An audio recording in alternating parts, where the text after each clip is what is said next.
Welcome to Tamil value info channel. இன்றைக்கி நம்ம என்ன வீடியோவில் பார்க்க போகிறோம் அப்படின்னு பார்த்தீங்கன்னா, பென்னி ஸ்டாக்ஸோட செகண்ட் வீடியோ பார்க்க போகிறோம். இதுக்கு முன்னாடி பென்னி ஸ்டாக்ஸ் என்ன சொல்லியிருக்கேன் அப்படின்னா, ஸ்டாண்டர்ட் கேபிட்டலை பற்றியும் ஷர்ணம் இன்ஃப்ரா பற்றியும் சொல்லியிருக்கேன். அதை தெரிஞ்சுக்கணும்னா அதோட டிஸ்கிரிப்ஷன் கீழே லிங்க்கில் நான் அட்டாச் பண்ணுறேன். இந்த சேனலில் வரக்கூடிய வீடியோஸ் எல்லாமே வந்து எஜுகேஷ்னல், பியூர்லி எஜுகேஷ்னல் வீடியோ. ஸ்டாக்ஸை வாங்குங்க, செல் பண்ணுங்கன்ற ரெக்கமெண்டேஷன் கிடையாது. நான் செபி ரிஜிஸ்டர்ட் அட்வைசர் கிடையாது. வாங்க வீடியோக்குள்ளே போகலாம். மக்களே, நம்ம இன்றைக்கி பார்க்க போகிற ஸ்டாக்ஸ் என்னென்னு பார்த்தீங்கன்னா, what wizard innovation and mobility limited, shine fashion India பற்றி 2-3 நியூஸ் வந்திருக்கு. அந்த நியூஸை பற்றி தான் பேச போகிறோம்.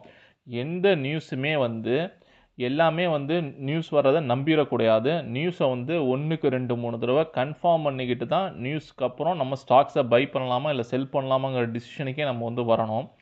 நிறைய நியூஸ் வந்து நம்ம இதில் வந்து பொருளையாக நிறையா நியூஸ் வரும், ஸ்பேம் நியூஸ் நிறையா வரும். நம்ம தான் எது கரெக்டான நியூஸ் அப்படிங்கிறத அனலைஸ் பண்ணிட்டு தான் நம்ம வந்து ஸ்டாக்கில் வந்து வாங்கலாமா இல்லை விற்கலாமா அப்படிங்கிற டிசிஷனுக்கே நம்ம வரணும். சரிங்களா? இந்த வாட் விசார்ட் இன்னோவேஷனில் 3 நியூஸ் இருக்குது. ஒரு நியூஸ் ஏற்கனவே ஓல்டு நியூஸு, இப்போ 2 நியூஸ் வந்திருக்கு. ஒரு குட் நியூஸும் ஒரு பேட் நியூஸும் அட் ஏ டயத்தில் இந்த ஸ்டாக்குக்கு வந்திருக்குங்க. சரி, வாங்க இந்த ஸ்டாக்கை பற்றி நம்ம பார்ப்போம். முதல்ல இதோட ஃபண்டமெண்டல்ஸை பார்த்துருவோம். இது வந்து இப்போ கரண்ட்டாக என்ன ப்ரைஸில் இருக்குன்னா 15.97 எஸ்டர்டே க்ளோசிங்கில் இருந்துச்சு. இன்றைக்கி 15.80 வரைக்கும் போயிருக்கு. மார்க்கெட் கேபிட்டல் வந்து 416 crore. அதாவது இது வந்து ஒரு ஸ்மால் கேப் கம்பெனி தான். 52 வீக் ஹை எவ்வளோ அப்படின்னு பார்த்தீங்கன்னா 73.55. 52 வீக் லோ வந்து 15.87. இன்றைக்கி லோவோட கீழே போயிடுச்சுங்க, இதுதான் உண்மை. ஆனால் இதில் நியூஸ் இருக்குது. புக் வேல்யூ எவ்வளோன்னு பார்த்தீங்கன்னா 4 rupees 0.8 புக் வேல்யூ. ரொம்ப கம்மி புக் வேல்யூ. பிபை ரேஷியோ ரொம்ப அதிகமாக இருக்குது, 65.56 இருக்குது. Face value 1. ஆனால் இது டிவிடெண்ட் தரக்கூடிய கம்பெனிஸ். இது லாஸ்ட் 5 இயர்ஸாக டிவிடெண்ட் வந்து கண்டினியூஸாக கொடுத்துக்கிட்டே இருந்திருக்காங்க. மினிமமாக எவ்வளோ வந்து இதோட டிவிடெண்ட் ஈல்டுன்னு பார்த்தீங்கன்னா 0.63% இதோடைய டிவிடெண்ட் ஈல்டு இருந்திருக்கு. சரி, ப்ரொமோட்டர் வந்து இதில் எவ்வளோ வச்சுருக்காங்க இந்த பங்கில் அப்படின்னு பார்த்தீங்கன்னா, அதாவது போன குவார்ட்டருக்கும் இந்த குவார்ட்டருக்கும் எவ்வளோ இருக்குது அப்படிங்கிற டிஃப்ரென்ஷியேஷன் அதில் போட்டிருக்கேன். இதில் பார்த்தீங்கன்னா டிசம்பரில் வந்து 51% இருந்திருக்கு. ஆனால் இப்போ வந்து 47 தான் இருக்குது. ஏன்னா ப்ரொமோட்டர் கொஞ்சம் விற்றுருக்காங்க. இந்த மாதிரி ஸ்டாக்ஸில் வந்து எஃப்ஐடிஏ இருந்தால் கூட இந்த ஸ்டாக்ஸில் நம்ம வாங்கலாங்கிற ஒரு டிசிஷனுக்கு வரலாம். பட் இதில் வந்து எஃப்ஐயும் கிடையாது, டிஏயும் கிடையாது. ஸோ வேறு யார் இருப்பா? பப்ளிக் தான். பப்ளிக் நம்ம தலையில் தான் மீதி எல்லா ஷேர்ஸுமே இருக்குது. ஸோ இந்த மாதிரி ஷேர்ஸ், இந்த மாதிரி கம்பெனிலாம் நம்ம வாங்குறதுக்கு முன்னாடி பல தடவை யோசிக்கிறது நல்லதுங்க. இந்த கம்பெனி வந்து எப்போ வந்து இன்ட்ரோ பண்ணாங்க அப்படின்னா 1982 தான் பப்ளிக்கில் வந்து இந்த கம்பெனி வந்து லிஸ்ட் பண்ணாங்க. அதுக்கப்புறம் வந்து இந்த கம்பெனியில் வந்து ஒரு சின்ன மாற்றம் வந்து நடந்துச்சு. எப்போனா 2019 கண்ட்ரோல் அண்ட் மேனேஜ்மெண்ட்டில் ஒரு சின்ன மாற்றம் நடந்துச்சு. அதாவது மேனேஜ்மெண்ட் வந்து கண்ட்ரோல் டோட்டலாக வந்து சேஞ்ச் ஆச்சு. அது வந்து சக்ஸஸ்ஃபுல்லாக அவங்க வந்து முடித்தாங்க. எது மூலமானா ஓப்பன் ஆஃபர் போட்டு தான் முடித்தாங்க. யார் வந்து இதை அக்யூர் பண்ணது அப்படின்னு பார்த்தீங்கன்னா மிஸ்டர் யாத்தின் குப்தே அப்படிங்கிறவர் இதை அக்யூர் பண்ணார். இது எப்போனா 24th September 2019 இந்த சேஞ்சஸ் நடந்துச்சு. அதுக்கப்புறம் இதோட நேம் வாட் விசார்ட் இன்னோவேஷன் எப்போ மாற்றப்பட்டது அப்படின்னா 2020 தான் இந்த பேரே கொண்டு வராங்க. இது என்ன மாதிரி கம்பெனின்னு பார்த்தீங்கன்னா, இது ஒரு முழுக்க ஈவி கம்பெனிங்க. அதாவது நீங்கள் ஈவி பைக்ஸ் வாங்குறீங்கல்ல, இந்த ஓலா இந்த மாதிரி கம்பெனி. ஓலா சொல்கிறதுக்கு ஒரு காரணம் இருக்குது. ஆனால் ஈவி பைக்ஸ் நிறையா இருக்குது. பஜாஜில் பண்ணுறாங்க, ஹீரோவில் பண்ணுறாங்க, டிவிஎஸ்க்கு பண்ணுறாங்க. இது மாதிரி ஈவி வந்து நிறையா பண்ணுறாங்க. ஸோ இதுவும் வந்து ஒரு ஈவி கம்பெனி தான். சரிங்க, இதில் வந்து என்ன வந்து அப்படி ஒரு நியூஸ், ஓல்டு நியூஸ், முதல்ல கன்ஃபார்ம் பண்ண நியூஸு. இது ரொம்ப பழைய ஓல்டு நியூஸ். இந்த நியூஸ்னால தான் கொஞ்ச நாள் இது ஏறுனுச்சு. என்னன்னா, இவங்க வந்து ஒரு ஸ்ட்ராட்டஜி டெவலப்மெண்ட், அதாவது வந்து ஸ்ட்ராட்டஜிக்கலாக ஒரு டெக்னாலஜி டெவலப்மெண்ட் வச்சுருக்காங்க. யாரோட அப்படின்னா CV4ங்கிற ஒரு கம்பெனியோட வச்சுருக்காங்க. அது வந்து ஒரு மெமரண்டம் தான். மெமரண்டம்ங்கிறது எப்போ வேணாலும் இவங்க வந்து வச்சுருக்கலாம். பட் ஆனால் ஒரு பெரிய கம்பெனி தாங்க, நியூயார்க் பேஸ்டு கம்பெனி. என்ன மாதிரி அவங்க அந்த இதெல்லாம் பண்ணுவாங்க அப்படின்னு பார்த்தீங்கன்னா, இவங்களுடைய பேட்ரி செல்லுக்கான டிசைன் அண்ட் ஆப்டிமேஷன் பார்ட்னர்ஷிப் தான் இந்த ஒரு C4Vயோட வச்சுருக்கிறது.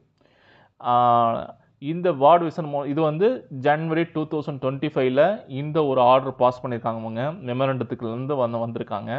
இது மூலமாக நிறையா ப்ராஃபிட் இவங்க பார்த்துருக்காங்க. அதுதான் உண்மை. அதுக்கப்புறம் இதில் ஒரு பேட் நியூஸ் இருக்குது. அது என்ன பேட் நியூஸ் அப்படின்னு பார்த்தீங்கன்னா, இது வந்து கன்ஃபர்மேஷன் நியூஸு. இப்போ தான் வந்திருக்கு. ஜூனில் தான் வந்திருக்கு, 6th ஜூனில். என்னன்னா, இவங்களுடைய சீனியர் மேனேஜ்மெண்ட் வந்து ரெசிக்னேஷன் கொடுத்துருக்காங்க. யாருன்னு பார்த்தீங்கன்னா, பிரசிடெண்ட்டும் வைஸ் பிரசிடெண்ட்டும் கொடுத்துருக்காங்க. மிஸ்டர் சஞ்சய் குமார் சப்லோக்குங்கிறவரும் மிஸ்டர் விலாஸ் பட்ருக்கருங்கிறவரும் 2 பேருமே வந்து நாங்கள் இந்த வேலையை விட்டு போகிறோன்னு சொல்லி ராஜினாமா பண்ணிட்டாங்க. இது வந்து கன்ஃபார்ம் பண்ண நியூஸ். இது வந்து மேனேஜ்மெண்ட்டுக்கு ஒரு பெரிய அடியாக தாங்க இருக்கும். ஆனால் இது அந்த அடிக்கும் ஒரு அடி சறுக்காமல் இருக்கிற மாதிரி ஒரு நியூஸ் ஒன்று வந்திருக்கு. ஆனால் அது வந்து கன்ஃபார்ம்டு கிடையாது, அன்கன்ஃபார்ம்டு நியூஸ் தான். அது மட்டும் இல்லாமல் இவங்க கடைசியாக டிவிடெண்ட் எப்போ கொடுத்தாங்கன்னா 29/2024 டிவிடெண்ட் கொடுத்துருக்காங்க. அதுக்கப்புறம் வந்து இதோடைய சேர்பர்சன் யார் அப்படின்னு பார்த்தீங்கன்னா, நம்ம ஏற்கனவே சொன்ன மிஸ்டர் யாத்தின் குப்தா தான். சரி, இந்த அன்கன்ஃபார்ம்டு நியூஸ் என்ன அப்படின்னு பார்த்தீங்கன்னா, இந்த வார்ட் விசார்ட் இன்னோவேஷனுக்கு ஒரு ஆர்டர் ஒன்று கிடச்சிருக்குங்க. 2500 யூனிட் வந்து இந்த கம்பெனி வந்து தயாரித்து தர சொல்லியிருக்காங்க. அதாவது நீங்கள் தெருவில் எப்போவுமே பார்த்துருப்பீங்கன்னு நினைக்கிறேன், நம்ம லோக்கலில் ஜாய் பைக்ஸ்னு சொல்லி எலக்ட்ரிக் பைக்ஸ் இருக்கும். இந்த ஜாய் பைக்ஸை வந்து தயாரிக்கிற கம்பெனி தான் இந்த வார்ட் விசார்ட் இன்னோவேஷனுங்கிற கம்பெனி. இவங்க வந்து எவ்வளோ யூனிட் தயாரிக்க போகிறாங்க அப்படின்னா 2500 யூனிட்ஸ் வந்து தயாரிக்க போகிறாங்க. ஃப்ளாக்ஷிப் மாடல்ஸில் தயாரிக்க கொடுக்க போகிறாங்க. இதில் வந்து வோல்ட் ப்ளஸ் எலக்ட்ரிக் ஸ்கூட்டர்னு இதுக்கு பேர் வைக்க போகிறாங்க. அதாவது ஏதோ ஒரு பேர் ஜாய் இபக்ஸ் இந்த மாதிரி வைக்கிறதுனால வோல்ட் ப்ளஸ் எலக்ட்ரிக் ஸ்கூட்டர்ஸ் அப்படின்னு சொல்லி 2500 யூனிட் வந்து செல் பண்ண போகிறாங்க. ஆனால் இது வந்து ஒரு அன்கன்ஃபார்ம்டு நியூஸ். இன்னைய வரைக்கும் இது வந்து கன்ஃபர்மேஷன் கொடுக்கல. அதாவது ஆனால் வந்து வெப்சைட்டில் நிறைய வெப்சைட்டில் வந்து இது போட்டிருக்காங்க கன்ஃபார்ம் ஆயிடுச்சு அப்படிங்கிற மாதிரி. பட் இது கன்ஃபார்ம்டாக இது பிஎஸ்சியில் இது வரைக்கும் எந்த ஒரு நியூஸும் வரல. ஸோ இதை வந்து நீங்கள் 1க்கு 2 தடவை வந்து ஆராய்ச்சி பண்ணிட்டு தான் நீங்கள் அதுக்கப்புறம் வாங்கலாமா இல்லை வேணாமான்னு சொல்லணும். ஏன்னா இப்போதைக்கு ஸ்டாக் வந்து டவுனில் தான் இருக்குது. இது வந்து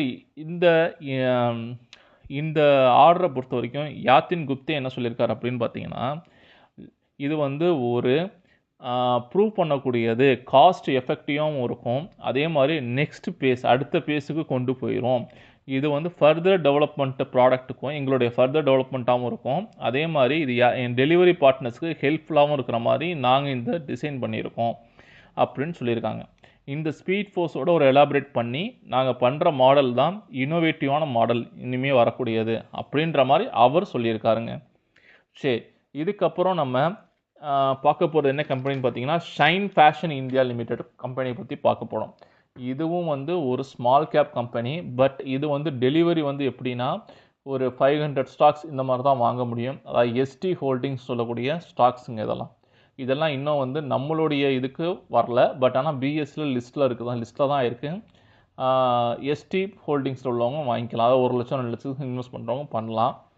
இதில் வந்து என்ன நியூஸ் கொடுத்துருக்காங்க அப்படின்னு அதாவது வந்து இது 0ல் இருந்த ஸ்டாக்ஸ் தான். இன்றைக்கி வந்து கரண்ட் ப்ரைஸ் 378. பட் இப்போ வந்து upper circuit. Note this, upper circuit. ஏன் இது அப்பர் சர்க்கியூட்னா, இவங்க வந்து போனஸ் ஷேர் அறிவிச்சிருக்காங்க. எவ்வளோ வந்து போனஸ் ஷேர் கொடுக்க போகிறாங்க அப்படின்னா, நீங்கள் ஒரு ஷேர் வச்சுருந்தா உங்களுக்கு 7 ஷேர் கிடைக்கும். இதுக்கான ரெக்கார்ட் டேட் 4th ஜூலை 2025. இது வந்து கன்ஃபார்ம்டு பண்ண நியூஸ் தான். இதோட book value 77, stock PE 16, face value 5. But எனக்கு தெரிஞ்சு கம்பெனியோ அதிகமாக தான் இப்போ போயிட்டுருக்கு. அது மட்டும் இல்லாமல் டிவிடெண்ட்டாக 12.5 ருபீஸ் தரப்போகிறாங்க. இதுலேயும் பார்த்தீங்கன்னா எஃப்ஐடிஐ கிடையாது. ப்ரொமோட்டர்ஸ் கையில் 68.53% இருக்குது. அது ஒரே நியூஸ் என்னென்னா போனஸ் மட்டும்தாங்க. இப்போதைக்கு வேறு எந்த நியூஸும் இல்லை. சரிங்க, இதை பற்றி இந்த ஷைன் ஃபேஷனை பற்றி நான் அதிகமாக சொல்ல மாட்டேன். இந்த வீடியோ இதோட நான் முடிச்சுக்கலாம். Okay friends, thank you.